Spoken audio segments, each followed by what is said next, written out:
Ok, bienvenue dans cette vidéo où je vais te montrer comment investir dans l'immobilier avec moins de 5 000 € et générer plus de 500 € par mois à vie dès le premier mois et pouvoir répéter cette opération.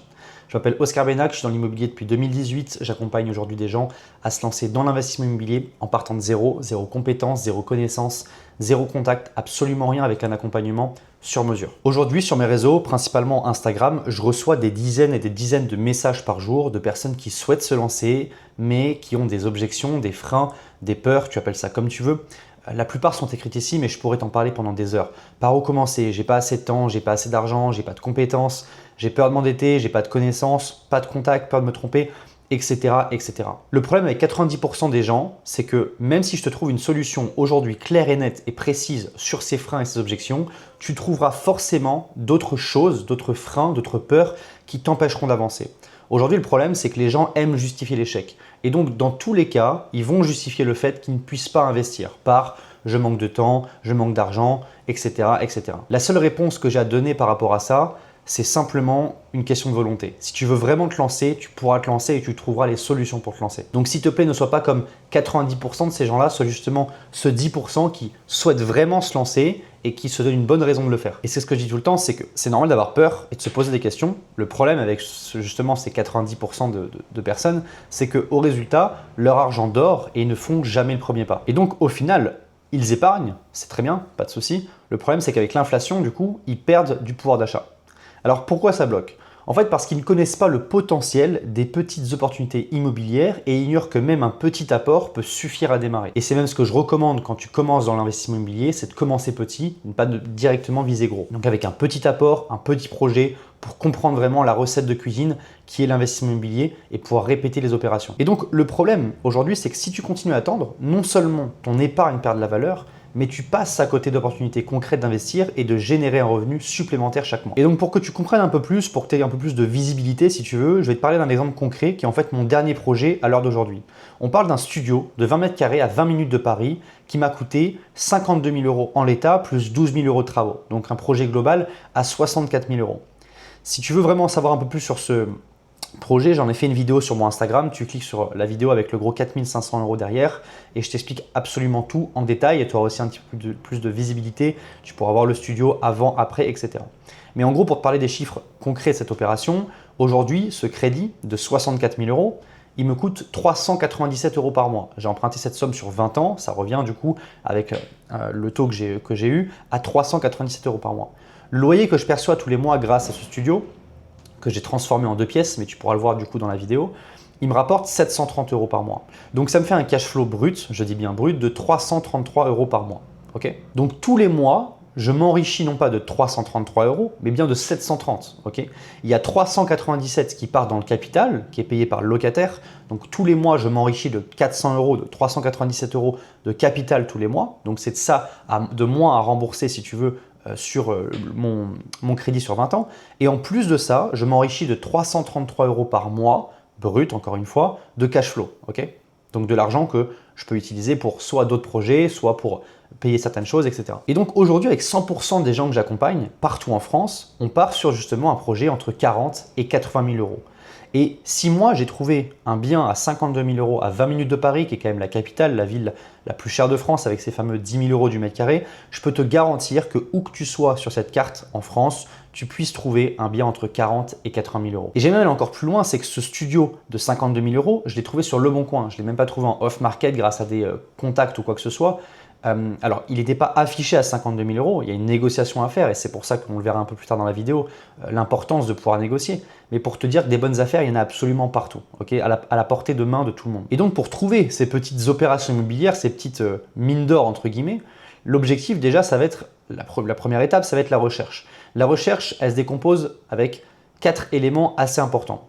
Le premier élément, c'est les chiffres. Il faut que tu restes mathématique. Ce n'est pas ta résidence principale, ta RP, donc ne marche pas trop au coup de cœur. Okay, ça reste un investissement, ça reste que des maths. Si les chiffres sont bons, tu peux creuser. Et sache une chose, plus un bien est joli, plus un bien est beau, moins il y a de travaux à faire, moins il est intéressant. Ta plus-value, tu vas la créer dans les travaux et c'est justement là où ça devient intéressant. Donc encore une fois, ne recherche pas un bien pour toi, recherche un produit d'investissement. La deuxième chose, c'est l'emplacement. Tu peux absolument tout changer dans une opération immobilière, sauf ça. Tu peux créer une pièce, supprimer une pièce, faire des tas de travaux. Il y a une chose que tu peux pas changer, c'est l'adresse. Et donc pour ça, il faut aller sur place, il faut bouffer du terrain, il faut aller voir si les routes sont propres, si les trottoirs sont propres, si la mairie est active, s'il y a des commerces, des écoles, si c'est des jeunes, des vieux, des familles. Tout ça, ça rentre en compte bien évidemment dans ta stratégie puisque tu vas pas acheter un studio si c'est une zone ultra familiale. Okay. L'objectif, c'est pas de trouver un bien juste qui va se louer, ça c'est pas compliqué. L'objectif, c'est aussi de prendre de la valeur dans le temps. Okay. Est-ce que dans 5, 10, 15, 20 ans, ce secteur se sera amélioré? Est-ce que c'est un secteur en voie de développement? Est-ce que la mairie est active? Est-ce qu'il y a des projets? Tout ça, c'est super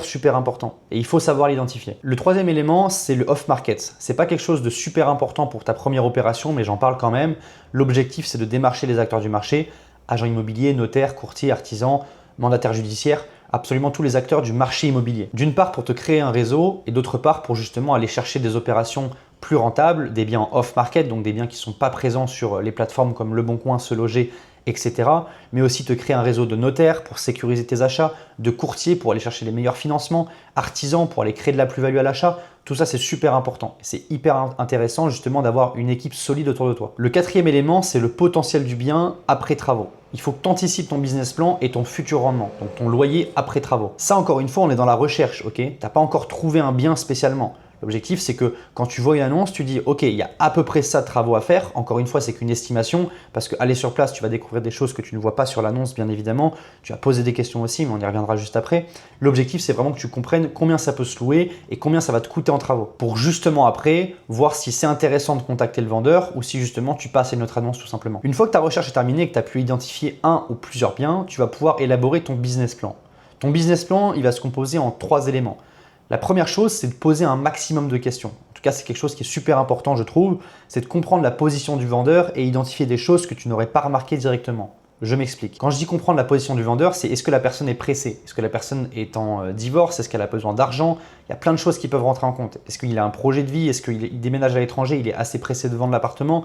Tout ça, c'est des choses hyper intéressantes qui vont justement pouvoir t'aider dans la négociation derrière. Quand je dis identifier des choses que tu n'aurais pas remarquées directement, c'est par exemple tu poses des questions à l'agent immobilier ou au vendeur directement et la personne va te dire pourquoi il souhaite vendre. Okay, il va te dire des choses que tu as envie d'entendre bien évidemment pour ne pas t'alarmer sur certaines choses, mais il peut te dire des choses aussi assez intéressantes. Comme par exemple l'agent immobilier qui peut te dire que voilà, le propriétaire souhaite vendre parce que d'ici 3-4 ans, il y a des gros travaux qui arrivent dans la copro et il n'aura pas les reins et les moyens d'assumer ça. Alors encore une fois, c'est quelque chose que tu aurais remarqué après avec ton notaire sur des documents, PV d'AG, etc. Mais ça te permet d'éviter de perdre du temps aussi et de comprendre directement la chose. Le deuxième élément, ça va être les devis et c'est quelque chose de super important. Fais des devis travaux et fais aussi des devis d'estimation de futurs loyers pour calculer ta rentabilité et aussi pour mieux négocier. Alors les devis travaux, tout simplement, ça rejoint un petit peu ce qu'on disait tout à l'heure, le potentiel du bien après travaux.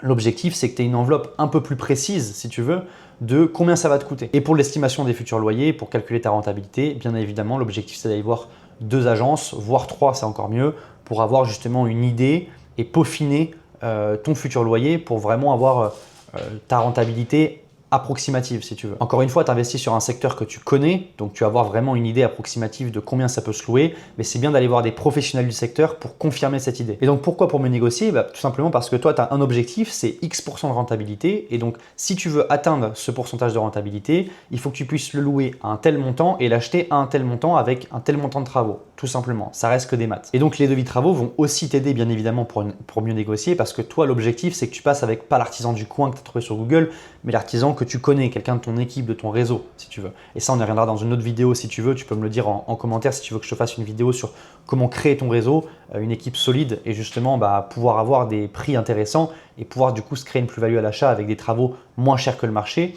Mais l'objectif, encore une fois, c'est imaginons, je dis n'importe quoi encore une fois, mais il y a toute la peinture à refaire dans un bien immobilier. Il y en a pour, disons, 5 000 € aux yeux du vendeur. C'est la valeur perçue des travaux, si tu veux. Okay, le vendeur, lui, il voit qu'il y en a pour 5 000 € de travaux en termes de peinture. Mais lui, ton artisan ne va pas te facturer 5 000 €, il ne va pas te facturer le prix du marché. Il va peut-être te facturer que 3 000 si tu veux. Donc en fait, c'est ce delta de 2 000 € qui est assez intéressant, puisqu'aux yeux du vendeur, la valeur perçue de la peinture est de 5 000.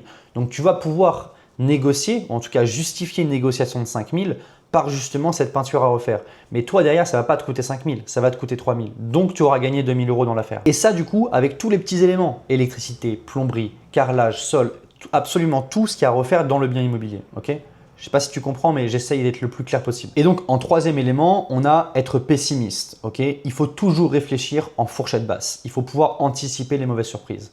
Si les 2 ou 3 agences t'ont dit que l'appartement après travaux pouvait se louer 700 euros, pars sur une fourchette à 650. Okay, si ton artisan t'a dit qu'il y en avait pour 12 000 euros de travaux, pars sur 15 000.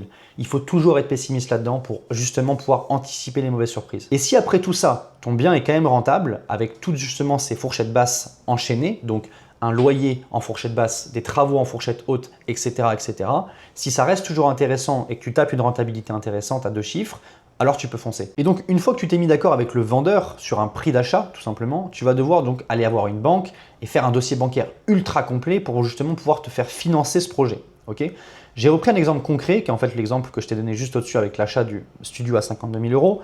L'objectif, c'est de te montrer un petit peu plus concrètement la chose. Ça, c'est moi, on va dire que c'est toi du coup, et que tu achètes ce bien à 64 000 euros. Donc, tu vas aller voir une banque et tu vas pouvoir emprunter 64 000 euros. Donc, les 64 000 euros, c'est les 52 000 euros d'achat plus les 12 000 euros de travaux, ce qui donne 64 000. Toi, donc, tu récupères ces 64 000 auprès de la banque. Encore une fois, ça, c'est ton dossier bancaire si tu veux retravailler un petit peu pour que tu aies vraiment une vision globale. Donc, tu récupères 64 000 euros auprès de la banque. Maintenant, toi, tu vas acheter ce bien immobilier 68 160. Pourquoi 68 160 ? Parce que tu as des frais de notaire. Les frais de notaire sont à peu près de 8% du montant de l'achat de l'appartement, pas des travaux bien évidemment. Donc 8% de 52 000 euros, ça fait 4 160. Okay, donc toi, jusque-là, tu me suis, cet appartement, il t'a coûté 4 160. Il ne t'a pas coûté 68 160, il t'a coûté 4 160 puisque les 64 000 euros sont de la banque, que tu vas devoir rembourser après, mais on y reviendra juste après. Okay, donc pour l'instant, tu as sorti de ta poche 4 160 euros. Okay, ce bien immobilier, tu en es donc propriétaire et tu vas devoir trouver un locataire cette fois-ci. Donc un contrat de bail et en échange, il va te payer un loyer tous les mois. Ce loyer, du coup, est de 730 euros par mois qui te reviennent dans la poche. Avec ces 730 euros par mois, tu vas devoir rembourser la banque puisque tu as emprunté cette somme de 64 000 euros sur 20 ans qui équivaut à 397 euros par mois. Donc, une fois que tu as perçu ton loyer de 730, tu vas devoir rembourser la banque de 400 euros, 397 euros. Okay, et donc, garder les 333 euros de cash flow pour toi. Encore une fois, on parle en brut. Il faudra que derrière, tu rembourses ta taxe foncière, des charges de copro, des choses comme ça. Okay, et donc, l'objectif, c'est de montrer un petit peu ce schéma sous forme de dossier bancaire ultra complet, détaillé avec tes charges, tes revenus, etc., ta situation en fait détaillée auprès de la banque pour leur montrer que tu es assez smart, assez intelligent pour faire un investissement ultra rentable qui s'autofinance et qui, en plus de ça, te rapporte du cash flow tous les mois. Donc, t'enrichis tous les mois. Et donc, au final, ce bien t'aura coûté que 4 160 euros qui sont les frais de notaire. Et donc, si on décortique un petit peu la situation, le premier jour, tu seras à moins 4 160 qui sont en fait les frais de notaire que tu as payés. Au bout de 6 mois, tu seras à moins 2 162. Pourquoi ? Parce qu'en fait, tous les mois, tu t'enrichis de 730. Alors, certes, il y a 397 euros qui repartent dans le remboursement de capital auprès de la banque, mais il y a 333 euros qui te reviennent aussi dans la poche. Okay, et donc là, ce que j'ai pris dans le calcul, c'est bien les 333, ce n'est pas les 730. Donc les 333 euros qui te reviennent dans la poche concrètement. Okay, au bout d'un an, tu seras à moins 164 sur ton opération depuis le début. Au bout d'un an et un mois, donc au bout du 13e mois, tu seras à plus 169. Tu seras passé en positif. Donc ton investissement de départ de 4 160 euros est absolument remboursé. Et au bout d'un an et 6 mois, tu seras à plus 1008. Au bout de 2 ans, 3008. Et au bout de 2 ans et un mois, tu auras doublé ton investissement de départ. Et ce qu'il faut que tu comprennes, c'est que ces 730 euros par mois, c'est un salaire, un complément de revenu, si tu veux, que tu t'es créé tout seul à vie. Okay, avec ces 4 160 euros d'investissement de départ, tu t'enrichis de 730 euros tous les mois. Et peut-être que dans 5 ans, avec l'inflation, ce sera plus 730 ton loyer, mais peut-être 750. Dans 10 ans, ce sera peut-être 800. Et peut-être que dans 15-20 ans, ce sera 850, 900. En plus de ça, ton bien, vu que tu l'as acheté sur un secteur justement en voie de développement, il prend de la valeur. Donc si tu revends ton bien au bout de 10, 15, 20 ans, tu auras aussi créé une plus-value. Et donc l'objectif, c'est de pouvoir justement bénéficier de cet effet boule de neige et donc enchaîner les opérations immobilières. Donc repartir sur une nouvelle recherche avec un nouveau business plan, avec un nouveau dossier bancaire pour pouvoir prouver à la banque que tu es encore assez smart pour refaire un investissement ultra rentable qui va s'autofinancer et qui va te rapporter de l'argent tous les mois, du cash flow tous les mois, et donc réinvestir et enchaîner les opérations.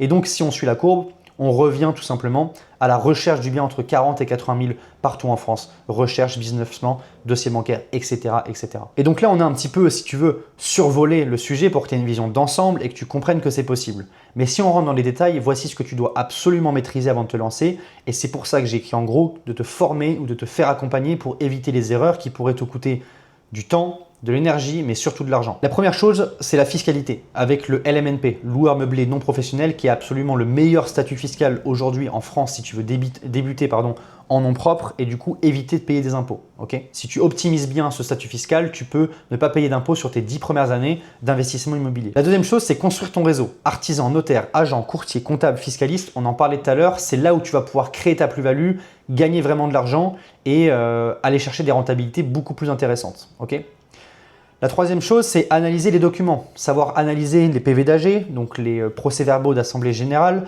les DPE, les appels de charges, etc. etc. pour t'éviter justement les erreurs. Okay, ça, c'est super important. Savoir négocier, donc créer sa plus-value dès l'achat. Pour moi, et je l'ai toujours répété, ta plus-value, tu la crées à l'achat. Okay, si tu achètes en dessous du marché, que tu fais des travaux en dessous du marché, tu te retrouves avec un bien refait à neuf en dessous du prix du marché et c'est là où tu as créé ta plus-value. L'élément suivant, c'est la constitution du dossier bancaire qui transforme. Okay, trouver un dossier bancaire, tu tapes dossier bancaire sur Google, tu vas en trouver un. Est-ce qu'il transforme? Est-ce qu'il est vraiment bon?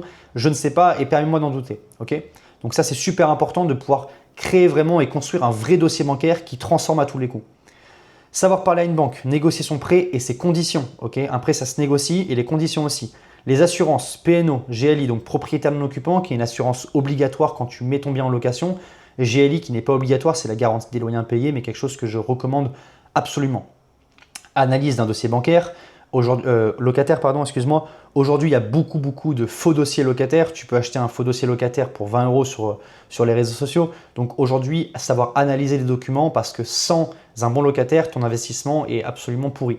Donc, c'est super important de pouvoir analyser un dossier locataire et savoir identifier des faux documents ou des documents falsifiés pour justement mettre quelqu'un de fiable dans ton appartement. L'élément suivant, c'est la gestion de ton ou tes biens. Savoir acheter, c'est très bien. Investir, c'est très bien. La gestion, c'est mieux.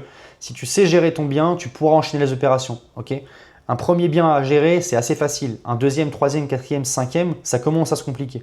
Donc, il faut te faire soit accompagner par une agence, soit gérer par toi-même, mais du coup, connaître forcément ce secteur. L'élément suivant, c'est optimiser le loyer. Comment aller chercher une rentabilité plus intéressante en optimisant justement ton bien et pouvoir du coup proposer un loyer un petit peu plus élevé en fourchette haute du marché. Et le dernier élément que je t'ai mis, c'est la réduction du contrat de bail, bien évidemment, parce que c'est ça qui te lie entre toi et ton locataire et qui te protège toi, qui protège ton locataire aussi, bien évidemment. Et donc ça, il faut te faire entourer, encadrer pour être en parfaite sécurité. Et donc, tu as en fait une vision globale de comment investir dans l'immobilier avec moins de 5 000 € et générer plus de 500 € par mois à vie dès le premier mois et pouvoir enchaîner les opérations. Et donc, j'ai mis plus de 500 € par mois parce que 100% des gens que j'accompagne, on n'a jamais été en dessous des 500 € par mois. En général, on est toujours sur des loyers à 550, 600, 650 selon ton secteur. J'ai pris les minimums pour vraiment que tu aies une idée d'ensemble et pour voir que c'est possible. Si tu souhaites aller plus loin, je t'ai mis un lien dans la description où tu peux réserver un appel avec moi. L'objectif, c'est de faire un point sur ta situation, répondre à toutes tes questions, t'éclairer sur des sujets qui sont encore flous pour toi. Et si ça matche entre nous et que ta situation le permet, je pourrais te proposer un accompagnement. Ça t'engage absolument à rien et sinon tu repars de cet appel avec un plan étape par étape pour ton projet immobilier. Je limite les places semaine par semaine volontairement. S'il reste de la dispo, n'hésite pas à prendre un appel avec moi si tu es quelqu'un de sérieux et qui souhaite vraiment se lancer dans l'investissement immobilier et c'est au plaisir d'échanger ensemble. Si tu te reconnais dans une de ces objections ou de ces freins ou que tu as un frein en particulier, n'hésite pas à laisser un commentaire sous la vidéo pour que je puisse faire une vidéo complète sur ce sujet. Tu peux aussi m'écrire sur Instagram, il s'affiche quelque part à l'écran. Je réponds à tout le monde personnellement et c'est avec plaisir d'échanger.